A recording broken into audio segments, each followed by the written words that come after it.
जय जय श्री हरिवंश। वृंदावन के प्रेमी संतों की श्रृंखला में एक बार फिर से आपका बहुत बहुत स्वागत है। आज हमारे साथ हैं महाराज श्री के कृपा पात्र शरणागत संतजन। जानेंगे इनके जीवन परिचय के बारे में। आज विरक्त भाव से वृंदावन धाम का अखंड वास कर रहे हैं। पूर्व जीवन में एक ही परिवार संबंध से थे, गृहस्थ जीवन यापन किया करते थे। आइए जानते हैं इनका जीवन परिवर्तित कैसे हुआ। महाराज श्री के चरण शरण में रहकर भगवत भजन पर अग्रसर हो रहे हैं। ये हैं हमारे श्री रसिक बिहारी शरण बाबा जी, श्री हरिवंश बाबा। श्री हरिवंश। पूर्व जीवन में जो इनकी धर्मपत्नी रही वो माता जी आज हमारे साथ हैं, श्री श्याम सहेली माता जी, श्री हरिवंश मैया। ये हैं इनके सुपुत्र श्री हरिवंश शरण बाबा जी, श्री हरिवंश बाबा। एक और सुपुत्र हैं श्री माधव शरण बाबा जी, जिनसे हमने ऑलरेडी बातचीत की थी।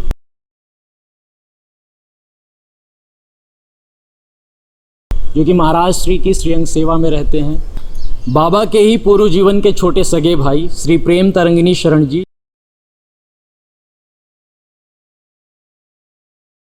जिनका कुछ वर्ष पूर्व निकुंजवास हो चुका है, आज प्रिया प्रीतम की सेवा में है।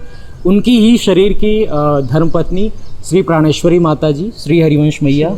उनके सुपुत्र श्री केशव शरण बाबा जी, श्री हरिवंश बाबा। श्री हरिवंश। आज इनका पूरा परिवार विरक्त भाव से श्रीधाम वृंदावन का अखंड वास कर रहा है, जिसमें से इनके तीनों सुपुत्र श्री हरिवंश शरण बाबा जी, श्री माधव शरण बाबा जी एवं श्री केशव शरण बाबा जी महाराज जी के सानिध्य में रहकर भगवत भजन कर रहे हैं। बाबा, आज आपका पूरा परिवार महाराज जी के चरणों के आश्रित है। इससे पूर्व आपका परिवार कहाँ वास करता था? हमारा परिवार हरियाणा में पानीपत के पास समालखा जी, वहाँ पर वास करते थे जी। माता जी, वृंदावन धाम का परिचय कैसे प्राप्त हुआ? कब से आना प्रारंभ किया आपने? वो मैं स्टार्टिंग से थोड़ा ठाकुर जी से एक लगाव सा था, तो फिर धीरे धीरे हमें पता चला, कुछ संतों का ऐसा सानिध्य हुआ कि वृंदावन, तो हमें लगा जिस ठाकुर जी को हम मानते हैं, जिनको वो उनका घर ऐसा। जब हम बार बार वृंदावन आते थे तो हमें ऐसा लगने लगा था फिर कि जैसे यही अपना सब कुछ है, अपना घर है। तो फिर हम वहाँ जाते थे, हमें बिल्कुल भी अच्छा नहीं लगता था। ऐसे बार बार आने के उसमें हमने एक बार कुछ गुरुकुल के बच्चों को देखा दर्शन करते हुए, तो हमारे मन में आया कि कुछ ऐसा हो जाए कि जो हमारे बच्चे हैं वो भी अगर यहाँ, तो हमने वहाँ जाके कुछ पता किया गुरुकुल में, तो वहाँ हमें ऐसा लगे कि हाँ, यहाँ बाहर के बच्चे ऐसा सब देखते हुए, तो हमने मन में विचार किया क्यों ना अपने बच्चों को यहाँ एडमिशन करवाया जाए। तो उस टाइम माधव बहुत छोटा था, तो हमने हरिवंश शरण के बारे में ऐसा सोचा जी। तो उसको फिर यहाँ पे गुरुकुल में हमने करवाया, तो उसके माध्यम से हमें बार बार वृंदावन आना जाना ऐसा। तो हमारी ऐसा मतलब चित्त हो गया कि फिर तो हमें वहाँ रहना मतलब बहुत ही ऐसा लगने लगा कि हाँ, वृंदावन हमें इतना अच्छा लगने लगा कि यही हमारा असली घर है बस। फिर हमें वहाँ बिल्कुल भी जाना अच्छा नहीं लगता था। फिर धीरे धीरे हमने सोचा कि ऐसा विचार हुआ कि जब बच्चा भी वहीं है तो हम कुछ ऐसा करें कि हम लोगों की व्यवस्था भी, हमने एक बिहारी जी को ऐसी प्रार्थना की कि ये ठाकुर जी हमें भी यहीं बसा लो, अब कोई भी ऐसी कुटिया कुछ ऐसा मतलब। तो फिर देखो बिहारी जी ने ऐसी कृपा की तो हमें यहाँ अखंड वास दे दिया। बाबा, जैसा माता जी ने कहा कि व्याकुलता इतनी बढ़ गई कि वृंदावन धाम की सिवाय कुछ अच्छा नहीं लगने लगा, बस मन में यही था कि बस वृंदावन धाम का वास मिले। तो कब ऐसा दृढ़ निश्चय हुआ कि अब बस वृंदावन धाम का अखंड वास करना है? 2012 में हमें ऐसा लगा कि वृंदावन में वास किया जाए जी। फिर हम लोग जी वृंदावन का वास कर लिया जी। उसके बाद आते जाते रहे वहाँ पर। उसके बाद हम 2014 में अखंड वास पूर्ण रूप से संतों की कृपा से, गुरु की कृपा से हो गया। माता जी, आपका वृंदावन धाम से परिचय कैसे प्राप्त हुआ और आप भी 2012 में ही वृंदावन धाम वास के लिए आ गई थी? नहीं, ऐसे तो बचपन से आना रहता था, माता पिता जी का उनके संग, और घर पे भी संतों का आना रहता था। तो इसके कारण से वृंदावन से कुछ लगाव भी पता नहीं क्या कि कुछ अलग सा एक बचपन से एक लगाव, एक प्रेम रहा। अच्छा लगता था। और कभी पूछा जाता कि तुम्हें कहाँ जाना है, कहाँ घूमना है, तो बस यही इच्छा रहती है श्री वृंदावन। तो और फैमिली के साथ आना जैसे हुआ तो 2014 में जी जी। माता जी, प्रिया प्रियतम की अपार कृपा से आप जनों को वृंदावन धाम का खंडवास मिल गया। महाराज श्री से कैसे परिचय हुआ? महाराज श्री को पहली बार आपने कब देखा? ऐसे वृंदावन वास करते हुए मैं संतों का दर्शन करना जी और ठाकुर जी का दर्शन करना, परिक्रमा लगाना, ऐसा सब रहता था। हमारा वास एकदम परिक्रमा मार्ग पे ही था। जी तो एक दिन जैसे हम परिक्रमा मार्ग को सुबह उठ के प्रणाम करना, ऐसा, और जो भी वहाँ से चाहे कोई गृहस्थ था कोई संत था उनको प्रणाम करने का ऐसा जी। मतलब रहता था। एक दिन हम जैसे परिक्रमा मार्ग पे आए, हमने देखा कि कोई संत 84 का गायन करते हुए, जबकि हमें 84 का कोई ज्ञान नहीं था उस टाइम कि ये कौन सी वाणी है क्या है, और इतनी अच्छी आवाज में और इतना अच्छे से एकदम से।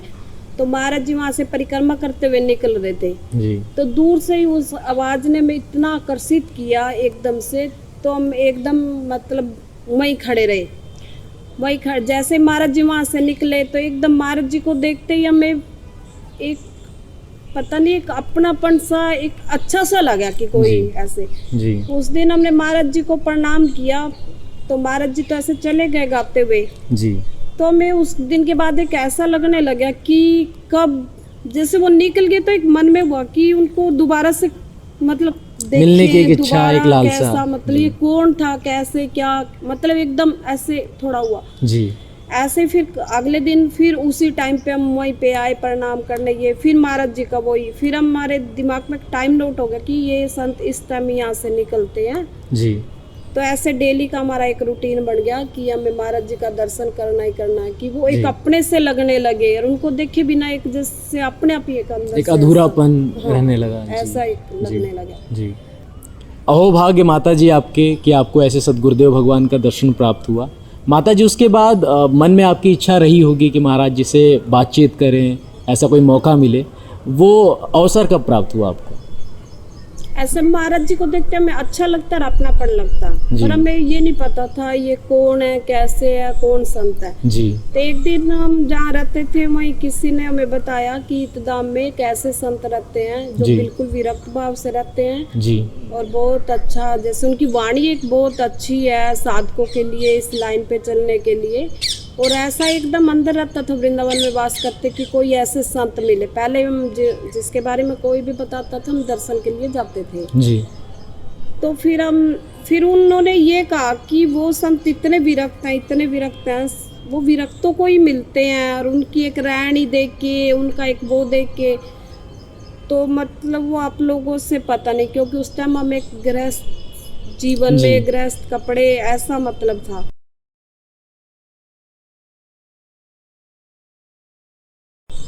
तो पर एक अंदर लगे कि नहीं नहीं हमें ऐसे संत का दर्शन तो करना ही चाहिए। जी मतलब जी ऐसे। जी जी फिर वो कहने लगे कि हमने उनको कहा कि नहीं बाबा हमें उनसे मिलवाओ, एक बार उनका दर्शन करवाओ। तो वो कहते नहीं वो ऐसे नहीं मिलेंगे, क्योंकि महाराज जी उस टाइम बिल्कुल विरक्त भाव से अकेले ही रहते थे। जी तब कोई सत्संग वगैरह ऐसा मतलब ज़्यादा स्टार्ट हुआ था महाराज जी का। तो वो कहते अगर आप लोगों को दर्शन की इतनी इच्छा है ना तो आप दर्शन कर सकते हैं। वो डेली परिक्रमा लगाते हैं। जी जी तो फिर मतलब फिर उन्होंने अगले दिन वो टाइमिंग वो सब महाराज जी का वो सब हमें बताया। तो वैसे ही तो जैसे ही महाराज जी आए ना उन्होंने कहा देखो ये वही संत है। जी हमने कहा अरे ये तो हमारे वाले संत है। जी, ऐसा जी। मतलब एकदम हमें लगा। जी फिर हमें एक अंदर से ही लालसा बढ़ी, जब महाराज जी हमें डेली देख के जाते हैं, प्रणाम करके जाते हैं ये सब, तो हमें महाराज जी से मतलब अपने आप ही हमें मिल के आना चाहिए ऐसे। जी तो फिर हम रसिक बिहारी जी हम महाराज जी से मिलने गए। जी तो उस टाइम महाराज जी अपनी कुटिया में नहीं थे, शायद बड़े गुरुदेव की सेवा में गए हुए थे। जी तो किसी संत ने हमें वहाँ पे बताया कि अभी वो आने वाले हैं। जी जब हमने उनके बारे में पूछा तो इतने में थोड़ी देर में महाराज जी आए। हमने महाराज जी को प्रणाम किया तो महाराज जी एकदम सहजता से हंसे, क्योंकि वो परिक्रमा मार्ग में मिलते थे एकदम से बड़े प्यार से। तो हमें भी अच्छा लगा, पर संकोच वश हम कुछ बोले नहीं, क्योंकि इतने बड़े संत के आगे बोलना हमें बहुत संकोच लगता था। जी जी तो फिर महाराज जी ने अपने प्यार से हमें अंदर कुटिया पे बुलाया और महाराज जी अपने श्री जी की सेवा की और हमें बोला कि आप श्री जी को एक पद सुनाइए। जी तो मैं तो पद वगैरह का ऐसा कोई ज़्यादा नहीं था, एक सिंपल भजन गाना वो एक अलग बात थी। पर फिर महाराज जी ने हमें 84 दिया और उसमें 45 नंबर पद का गायन करने के लिए जी। और महाराज जी ने कहा आप बिल्कुल भी संकोच ना कीजिए, सामने आपके श्री जी बैठे, आप श्री जी को सुना रहे हैं। तो बिल्कुल। हमने फिर एक पद गायन किया महाराज जी की श्री जी के लिए। तो फिर महाराज जी ने बाद में कुछ सत्संग हमें सुनाया, उसमें एक जी। सहस्त्री भाव की महिमा उन्होंने सुनाई, कैसे जी। प्रिया प्रीतम को लाड लड़ाती हैं सहस्त्रियां, ऐसे ऐसे ऐसे। वो सत्संग कुछ प्रसाद दिया, फिर हम चले गए अपनी कुटिया पे। पर हम एक घर जाते ना, एक ऐसी बेचैनी सी हुई कि सहस्त्री जैसे हम जी। भाई मतलब जिस चीज के लिए घूम रहे थे हम, मतलब वो कैसे, तो उस बेचैनी में हमें नहीं पता हमें दिन और रात कैसे निकाल के हम सुबह फिर जल्दी भागे वहाँ पे। जी। तो फिर से महाराज जी मिले, तो हमने महाराज जी को जाते यही पूछा कि महाराज जी क्या हम भी सहचरी बन सकते हैं? जी, जी। ऐसे सहज भाव में, जबकि ये नहीं पता था कि कैसे ये सब। जी बिल्कुल। तो महाराज जी ने कहा हाँ ऐसे बन सकते हो, क्यों नहीं, सब बन सकते हैं, पर इससे तुम्हें हरिवंश महाप्रभु की शरण में जाना पड़ेगा। तो हमें एकदम समझ नहीं आई वो सब बातें, फिर हम चले गए उस दिन। तो पर पता नहीं महाराज जी का मिलना, वो सत्संग, वो उसने एकदम से इतनी बेचैनी कर दी ना। फिर तो जैसे इधर से जाना तो हितधाम के आगे से, उधर से जाना तो मतलब ये लगता कैसे भी महाराज जी मिले, कैसे भी महाराज जी मिले। जी। और महाराज जी की भी इतनी कृपा रही कि जैसे पता नहीं ये श्री जी का ही कुछ ऐसा सहयोग था, गुरुदेव का मिलना। वो बार बार हमें मिलते, कभी वो फूल की सेवा कर रहे हैं तो अमित धाम में, कभी वो मंदिर में, कभी नौका विहार, कभी यमुना जी, कभी बरसाना जाना, कभी गिरिराज जी जाना। उनको इतना ज्यादा से प्यार, ज्यादा महाराज जी का संग हाँ। मिलने लगा। क्योंकि उस टाइम इतना विरक्त परिकर नहीं था जैसे आज। तो महाराज जी का निकलना और सबसे मिलना एकदम जी। ऐसा।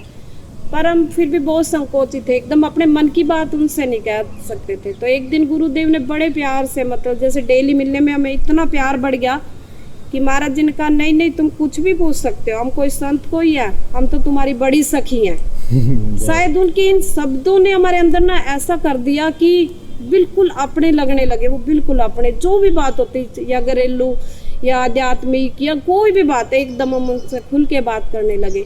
वो खुल इतने प्यार में हमें नहीं पता चला कब हम शरणागत हुए, कब निज मंत्र, कब विरक्त, वो आपके सामने। जय जय माता जी। आपको महाराज श्री के पहली बार दर्शन कब प्राप्त हुए और कैसा लगा था? पहली बार महाराज श्री के दर्शन वृंदावन वास के बाद थोड़ा ही समय हुआ था। वृंदावन वास हुए तो जहाँ हमारा निवास स्थान था तो उधर से ही महाराज जी परिक्रमा मार्ग में दंडवती परिक्रमा लगा रहे थे। तो हम तो नहीं जानते थे, हमने कभी नहीं देखा था। हाँ, केशव के श्री के पिताजी प्रेम तरंगी शरण जी, उन्होंने थोड़ा सा एक बार महाराज श्री को देखा था।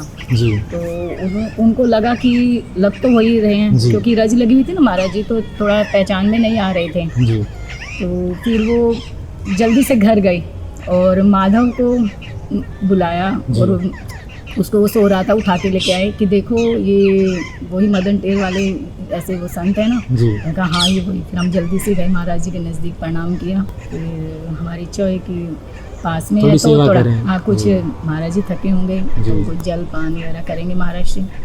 महाराज जी का हम तो नहीं, ये जो हमारे साथ हैं ये कुछ लेंगे। तो फिर ऐसे उन्होंने कहा कि चाय वगैरह दे देंगे। तो फिर हम उनके लिए चाय बना के लेके आए थोड़ा, और महाराज श्री के लिए इच्छा हुई थोड़ा दूध थोड़ा सा ही। श्री जी कृपा हुई, महाराज जी से अच्छे से बोलना हुआ, बैठना, और महाराज श्री ने दूध भी स्वीकार किया और बड़ी सहजता से सेवा स्वीकार की। बहुत ये बात हमें सबसे अच्छी लगी। पहली बार में महाराज जी के साथ बैठना, बोलना, उनको देखना इतना अच्छा लगा ना कि जिस चीज़ को चाह रहे थे शायद वो हमें मिल गया। फिर महाराज श्री के जाने के बाद हम घर गए तो हमें इतना अच्छा लगा। हम सबको बता रहे थे आज वो संत मिले और उनसे बोलना हुआ, पास में बैठना हुआ, मतलब बहुत अच्छा लगा। नाच रहे थे हम, प्रसन्नता हुई। फिर पता चला कि महाराज जी थोड़ा सत्संग कर रहे हैं। तो श्री जी की कृपा से ऐसे सत्संग सुना तो ऐसा लगा, सत्संग सुनते ही तो ऐसा लगा कि कुछ बहुत जन्म जन्मांतरों का कुछ जो हम चाह रहे थे, कहीं एक जो बचपन से कुछ एक कहीं ना कहीं एक थी कोई एक श्री जी के प्रति कुछ भी ऐसा। तो पहली बार जो वृंदावन महिमा और उसमें महाराज श्री जी के चरणों की महिमा का वर्णन कर, मतलब बहुत ऐसा लगा बस अब हमें कुछ नहीं चाहिए। तो नित्य प्रति सत्संग सुनते रहे, थोड़ा समय हुआ थोड़ा सुन, और फिर हम महाराज जी से दीक्षा के लिए बात की जी और महाराज जी ने शायद में स्वीकृति दी। जी तो हम थोड़ा डर रहे थे, ऐसे महाराज जी मजाक कर रहे थे जी। कि क्या हमें सींग लगे हुए हैं क्या, तुम डर रहे हो। जी तो फिर महाराज जी बहुत अच्छी एक बात बोले कि देखो आज से तुम हमारी शरण में हो, तुम्हें कोई डरने की ज़रूरत नहीं है, हम तुम्हारा पूरा ठेका लेते हैं परमार्थ का, और आज से तुम बिल्कुल निश्चिंत हो जाओ, जी। आज हमारी शरण में आ गए हो। बस ऐसे नित्य सत्संग चलता रहा, जी समय ऐसे व्यतीत होता रहा, बहुत अच्छा लग रहा था, बहुत एक विश्राम सा लग रहा था कि बस अब कुछ नहीं चाहिए। जी ऐसे चलते चलते, और जो हमारे शरीर के पति थे प्रेमचरण निशान जी,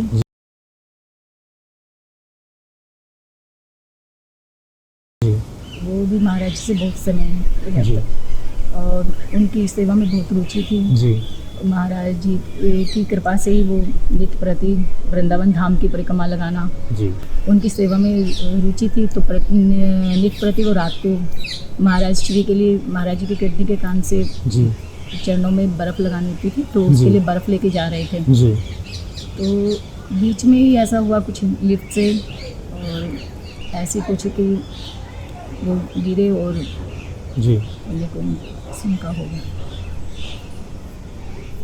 तो पता नहीं, हमें तो वो बल नहीं था, श्री जी ने क्या गुरु कृपा ही, केवलम महाराज श्री का ही कोई संकल्प या कुछ, हमें कुछ नहीं पता कि कौन हमें, रात को महाराज जी खुद सब कुछ, उनकी अंतिम सब क्रियाएँ, उनका संस्कार महाराज जी ने खुद अपने हाथों से किया। ये सौभाग्य हमें देखने को मिला। जी और आज वो घटना भी एक घटना ही नहीं लगती, एक उत्सव भी लगता है जी कि इतना सौभाग्य तो शायद किसी को कभी मिले कि अपने गुरु के द्वारा ऐसा कुछ। बिल्कुल। तो रात को वो सब हुई, सब क्रिया वो 4 बजे तक जैसे उनकी अंतिम क्रिया सब हो गई। महाराज श्री द्वारा ही उनके ललाट पर राधा नाम अंकित करना, जी। अपना ही अचला महाराज जी ने उनको ढका। जी और ये क्या पता नहीं महाराज जी की वो कृपा कि सुबह ऐसे हमें, सुबह सहज में 2-2.5 घंटे के बाद ही 4 बजे तो हुआ, 6:30-7 बजे फिर हमें अंदर से ही कुछ महाराज जी की प्रेरणा हुई, सत्संग में जाना है। जी और उसी दिन से एक निश्चय हो गया, बस हमें इस मार्ग पे ही चलना है। केशव बाबा तो विरक्त हो ही चुके थे, जी फिर हम अकेले घर पे, तो हमें भी लगा हम जब श्री जी के लिए वृंदावन धाम वास और ऐसे महाराज जी का मिलना, तो महाराज जी के सत्संग से कुछ ऐसी प्रेरणा कि बस अब ये जीवन श्री जी के लिए, ये जीवन जी। केवल सेवा के लिए। जी तो आज उनकी कृपा से जी। ऐसा नहीं कुछ भी ऐसा अंदर से ऐसा कुछ नहीं है कि हम कुछ भजन, महाराज जी तो अंदर का सब जानते हैं, केवल उनकी कृपा से चल रहे हैं। जी कुछ कृपा को शायद बोला नहीं जा सकता, अनुभव किया बिल्कुल। जा सकता है। बाबा, अक्सर आपको महाराज श्री के निकट सेवा में देखा है हमने। इस मार्ग पर चलने की रुचि कहाँ से प्रारंभ हुई आपकी? सन 2005 से जब हम गुरुकुल में पढ़ने के लिए आए, जी तो हमारी यहाँ तो रह रहे थे, पर हमारा कोई मन नहीं था जी भगवत मार्ग में भी नहीं, केवल विद्यार्थी जीवन जैसा होता है जी वैसे ही रह रहे थे। तो धीरे धीरे माता पिता भजन में मस्त जी। थे, जी तो उनको देखते देखते थोड़ा मन करने लगा कि जी। कभी तो नाम जप करना चाहिए, जी ये चीज। तो धीरे धीरे मेरा भी मन करा कि 1-2 माला तो फॉर्मेलिटी के लिए कर लूं। जी जी तो ऐसे फिर जब बाद में जब महाराज जी से मिलन हुआ, तो महाराज जी। जी से निकटता मिली, जी तो महाराज जी ने मित्रता वाला व्यवहार किया, जी जी तो उससे अपनापन लगा कि कोई तो मेरा अपना है। जी तो इससे फिर धीरे धीरे जब छोटा भाई और माता पिता सब विरक्त भाव में आने लगे, तो मेरा भी मन करा कि मुझे भी इस मार्ग में जाना चाहिए। जी तो महाराज जी से मैंने भी प्रार्थना करी कि मुझे भी इस मार्ग में चलना है। तो महाराज जी ने मुझे शरणागत मंत्र दिया, जी। बीज मंत्र दिया और विरक्त वेश प्रदान किया। और अब महाराज जी की कृपा से मुझे यही आता है कि काऊ के बल भजन को काऊ के अचार, व्यास भरोसे कुबरी के सोमत पाँव प्रसाद। जय जय। यही बाबा आपका इस विरक्त मार्ग पर कैसे आना हुआ? हाँ, जैसे माधव बाबा थे वो पहले मधुकरी जाते थे, जी तो उनको देखा हमने, वो मधुकरी लाते हैं, तो हमें भी ऐसा लगा कि यार हम भी मधुकरी मांगे देख, जी। मतलब ये लोग जा रहे हैं, तो हम भी फिर महाराज से मिले। जी फिर महाराज से बोला कि महाराज हम भी मधुकरी मांगना चाहते हैं, जी तो महाराज ने बोला हाँ चले जाया करो साथ में। तो हम दोनों साथ में मधुकरी मांगने जाते थे। जी